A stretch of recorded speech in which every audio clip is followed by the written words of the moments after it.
York came from Pall Mall, Tennessee, a mountain community where he was born in 1887, left school early, hunted to help feed his family, and learned to shoot because dinner sometimes depended on accuracy. As a young man, Alvin York was not yet the calm church elder of legend. He drank, fought, and gave local trouble the kind of weekend schedule nobody should put on a calendar. Then, a New Year's sermon in 1915 changed him, and the man known for brawling became intensely religious, gave up the saloons, and tried to rebuild his life around faith. When the draft arrived in 1917, York did not dress up his answer for history. On his registration card, he wrote that he claimed exemption because he did not want to fight. His church taught him that killing was wrong, and York believed that going to war would break the commandment he was trying hardest to obey. The army did not make this simple, because bureaucracy has a long tradition of taking a human crisis and adding 3 forms, 2 denials, and a stamp that says, "Try suffering louder." At Camp Gordon in Georgia, York wore the uniform, trained with the rifle, and carried a conscience that weighed more than the pack on his back. 2 superior officers, Major George Buxton and Captain Edward Danforth, talked with him for hours about scripture, duty, government, and whether a Christian could fight without losing his soul. York went home on leave, prayed in the Tennessee hills, and returned with an answer he did not love but could live with. He would serve while still hating the war itself. He reached France on June 27, 1918, with the 82nd Division, and soon the Army sent his unit into the Meuse-Argonne Offensive, the largest American operation of the war. On October 8th, near Chatel-Chehery, York and a small detachment were ordered to capture a narrow German supply railway called the Decauville Railroad. The map was in French, the terrain was brutal, and the patrol accidentally walked behind German lines, which is exactly the kind of group project geography should not be allowed to supervise. The Americans surprised a German unit, won a brief firefight, and suddenly found themselves guarding prisoners in the middle of a battlefield that had not finished noticing them. Then, the captured Germans shouted for help, and machine gun fire tore into the American detachment, killing or wounding several men and leaving the survivors pinned down. With his leaders down, Corporal York took command of the remaining soldiers, told some men to guard the prisoners, and faced the machine guns himself.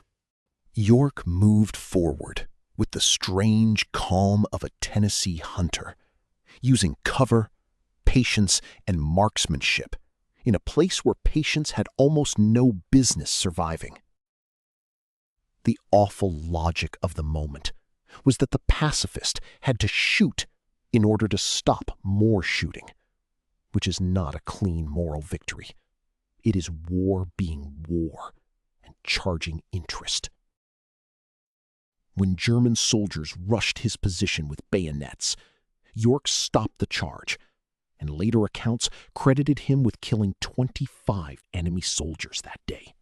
Then, a German officer, seeing the fight turn and wanting to prevent more deaths, ordered his men to surrender, and the battlefield suddenly changed shape. York and the surviving Americans began marching back with a column of prisoners so large it seemed to confuse reality. 4 officers and 128 men, 132 Germans in all. When they reached the American lines, commanders were stunned that a battered patrol had returned not just alive, but with enough prisoners to look like they had accidentally captured a parade. The Army promoted York to sergeant.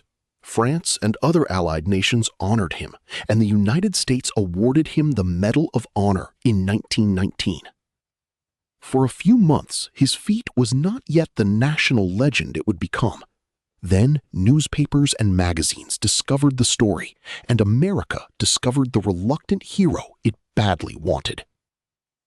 In May 1919, York came home to parades, speeches, and crowds, then married Gracie Williams, the woman whose church-going had first pulled him toward the faith that changed his life.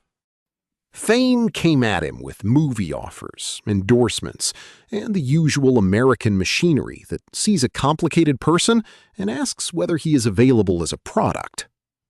Instead, York poured much of his energy into rural Tennessee, raising money for roads, jobs, and schools, because he knew exactly what poverty and a short education had cost him. In 1926, he founded the Alvin C. York Agricultural Institute near Jamestown, hoping mountain children would get the opportunities he never had. The movie Sergeant York finally appeared in 1941, with Gary Cooper playing him, and the old pacifist became a screen symbol, just as another World War was arriving. When World War II came, York tried to serve again, but age and health kept him from combat, so he visited training camps and helped raise support from the home front. Later, illness took much of his mobility, and after a series of strokes, Alvin York died in Nashville in 1964 at the age of 76. Asked how he wanted to be remembered, York pointed people away from the battlefield and toward education, better roads, and helping his neighbors. That is the part the medal cannot fully explain.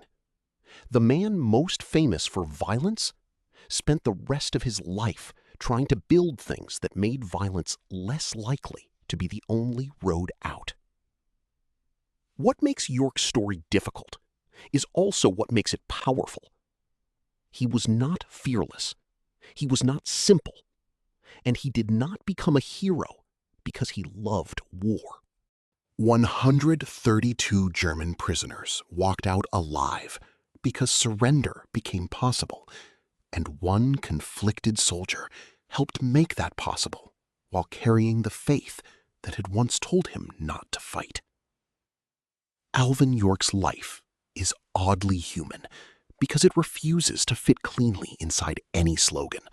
A pacifist became a war hero, a marksman became a school founder, and history had to admit that courage can look like fighting, but it can also look like spending the rest of your life trying to deserve the peace.